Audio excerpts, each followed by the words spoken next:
Oi, então aqui eu vim trazer para vocês alguns exemplos, tá? Não são muitos, mas é para dar uma luz para vocês. Então, pela seção transversal de um condutor metálico, passam 6 vezes 10 na 20 elétrons. Então, eu tenho um número de elétrons aqui. Durante 2 segundos é um tempo, né? Qual é a corrente elétrica do condutor? Então, se eu quero saber a corrente elétrica é o I. Então, I é igual aqui é sobre T. Bom, eu não tenho a carga, eu sei quantos elétrons passa, então posso usar aquela nossa formulazinha antiga, que a carga é N vezes E. O N é o número de elétrons, o E é o valor do elétron, 1,6 vezes 10 na menos 19. Multiplico 6 por 1,6 dá 9,6. Subtrai os expoentes dá 10 na 1. 10 na 1 vezes 9,6 dá 96. Esses 96 é a minha carga. Então, vai ficar 96 dividido pelo tempo, que é 2 segundos. O tempo tem que estar sempre em segundos quando eu for calcular a corrente elétrica, que é tudo muito rápido. Então, divido aqui, vai dar 48 ampere, que é a medida da unidade, é a unidade de medida da corrente elétrica, tá? Aqui, ó, um condutor é percorrido por uma corrente elétrica, então eu dei a corrente elétrica de 20 ampere, e eu quero saber quantos elétrons passa em cada segundo. Tá? Então, se a minha corrente elétrica é a carga dividida pelo tempo, o 20, que é a minha corrente, vai ser o Q dividido por 1. Passo para lá multiplicando, meu Q é igual a 20. Aí eu troco, em vez de fazer o Q primeiro, eu faço o Q depois. Então, achei o Q, que é 20, quero saber o número de elétrons, eu vou passar dividindo pelo 1,6. Então, vai ser 20 dividido por 1,6 vezes 10 na menos 19. Divido o 20 por 1,6, deu 12,5. E o 10 na 19 sobe positivo. Isso aqui é o número de elétrons. Tá? Agora, aquele da área, lembra que eu falei para vocês? Eu quero saber a carga elétrica. Eu tenho I e tenho T, no gráfico, eu vou calcular a minha carga como sendo a área desse gráfico. Só que observem que aqui, ó, a área do gráfico é a área que fica embaixo da linha cheia. E aqui eu tenho um triângulo. Então, eu vou fazer a base vezes a altura sobre 2. 150 dividido por 2, 75 coulombs, que é a minha carga, tá? Se que eu fiz errado pra cá, vocês não olhem pra cá, olhem só pra cá, não quis imprimir de novo. Vocês sabem, né? Não dá pra gastar muito. Então, nos extremos de um resistor, agora é resistor, resistência, tá? O R é medido em ohms, que é aquela ferradura. Então, eu tenho 200 ohms. Aplica-se uma DDP. Então, eu tenho a resistência e eu tenho a DDP. A DDP é o meu U. Qual é a corrente que passa? Então, se eu tenho o R, tenho o U e quero saber o I, eu vou usar o URI. O meu U é o 24, o meu R é o 20 e o I é o que eu quero saber. Passo dividindo, 24 por 20 dá 1,2, corrente elétrica é medida em ampere. Mesma coisa nesse exercício aqui, ó. Só que nesse aqui eu dei para vocês o U e dei o valor do I. Quero saber o R. Então, vai ser 110 dividido por 1,5, vou achar o R que vai dar 20 ohms, ferradura. E aqui nesse gráfico, tá dizendo assim na questão, a curva característica de um resistor ôhmico é dada abaixo. Gente, o que que é um resistor ôhmico? Resistor ôhmico é aquele que não muda, que vai ser sempre o mesmo valor. Aí eu vou dividir, se eu quero saber a resistência, o U pelo I, né? Para saber o R, né? O R vai ser o U dividido por I. Então, vou dividir 10 por 2, que dá 5, 25 por 5, que também dá 5, e daí eu provo que o resistor ele é ôhmico mesmo, porque tá dando o mesmo valor. Agora aqui, ó, eu vou usar essa condição dele ser ôhmico.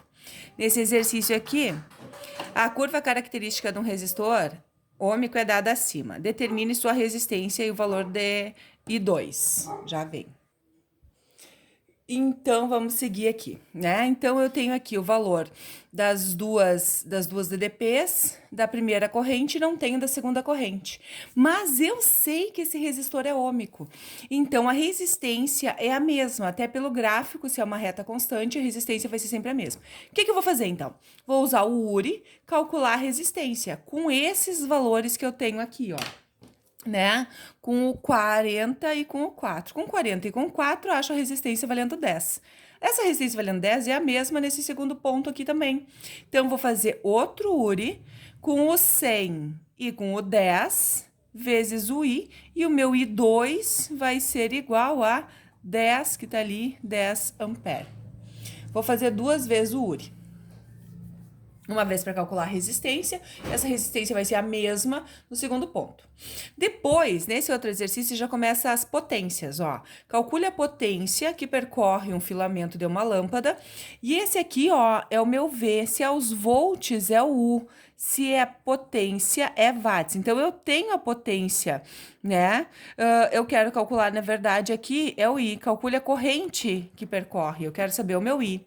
Então, eu tenho os watts, que é a potência, eu tenho a DDP e quero saber a corrente. Eu vou usar o PIL ou o PUI, né? Dependendo de cada um fala de um jeito, mas tanto faz que a ordem dos fatores não altera o produto.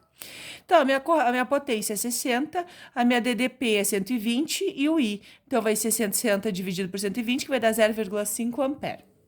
Vocês viram que são bem facinhos esses exercícios? Vai complicar? Vai. Quando que vai complicar? Lá na parte de série paralelo, que eu vou fazer a parte que eu disse para vocês. Agora aqui eu tenho uma resistência e tenho uma corrente e quero saber a potência. Então, vai ser o PRI, né? Que vai ser 10 vezes 2 ao quadrado, que vai dar 4 vezes 10, 40. Nesse outro aqui, eu quero, num certo carro, o acendedor de cigarros tem essa potência. Então, eu tenho aqui a potência. A DDP do sistema do carro é 12 volts, então eu também tenho o U. Eu quero saber a resistência. P, U e R daquela do PRU, P igual a U ao quadrado sobre R. O meu P é 48, o meu U é 12 ao quadrado dividido por R. Então, troco de lugar o R com o 48. Vai ficar 144 por 48, 3 ohms. E é o que vocês mais vão usar e cai bastante no Enem, é o custo de energia. Essa formulazinha eu não lembro se tá naquele slide que eu falei para vocês. Então, vocês cuidem. Se eu quero saber a energia consumida, vocês vão pegar a potência desse aparelho, vezes quanto tempo esse aparelho ficou ligado, dividido por 1000 para achar a resposta em quilowatts-hora. Se isso é só em watts-hora, não usa o 1000. Esse tempo aqui, ó, é o que complica a vida, porque pode ser que fique ligado 1 hora por dia, 2 horas por dia, e eu quero saber o consumo no mês, então tem que ver quantas horas no mês fica ligado, tem que fazer toda a regrinha ali, 2 horas por mês dá 60 horas, né? 2 horas por dia durante um mês dá 60 horas. Então, tem que ter esse tempo aqui em horas. Diferente do tempo que a gente calcula o I, que é em segundos, tá? Então, a potência desse equipamento é de 3.000 watts. E ele fica ligado 0,5 só, né? Eu só usei para torrar ali durante meia hora. Tá? Eu não uso a torradeira toda hora. Diferente, por exemplo, de um ferro de passar, que a pessoa passa roupa lá todos os dias, bem louca, né? Fica passando roupa todos os dias durante 2 horas. Aí quero saber a energia gasta pelo ferro, aí é diferente. Então, a potência vai ser 3.000 vezes 0,5, né? Dividido por 1000. Aqui eu dividi só por 100, eu acho. Tá? Então, vai dar 1,5. 1,5 vezes 0,12 vai mudar minha resposta ali. Vai dar 0,18 aqui, ó. 0,18. Isso aqui vai ser quase 20 centavos, né? Gente, esse exercício é muito antigo, a luz agora tá cara, tá? Então, não é bem esse valor. Tá? Então, aqui tem alguns exercícios. Eu não fiz o exercício de resistência para vocês. R é igual a P vezes o comprimento dividido pela área da seção, porque esse aqui eu quero que vocês façam atividades desses aqui, que eu vou dizer, eu vou deixar para frente e vou dar nota para quem fizer bem bonitinho esse exercício aqui, tá? Porque essa área da seção transversal é a área de um círculo, que é πr ao quadrado. E esse comprimento aqui tem que estar em metros e esse raio aqui também tem que estar em metros, tá? Isso aqui vai ser uma aula bomba que eu vou lançar qualquer dia desses, então, quem tem a questão, quem tá com polígrafo e quer estudar, no polígrafo tem questões disso daqui, deem uma olhada lá no material e já vai estudando essas questões, que eu vou andar ali no horário de aula, fazer essa questão e me entregar, entendeu? Rapidinho, assim, vai ser, tá? Beijo pra vocês, então, e até a próxima. Saudade!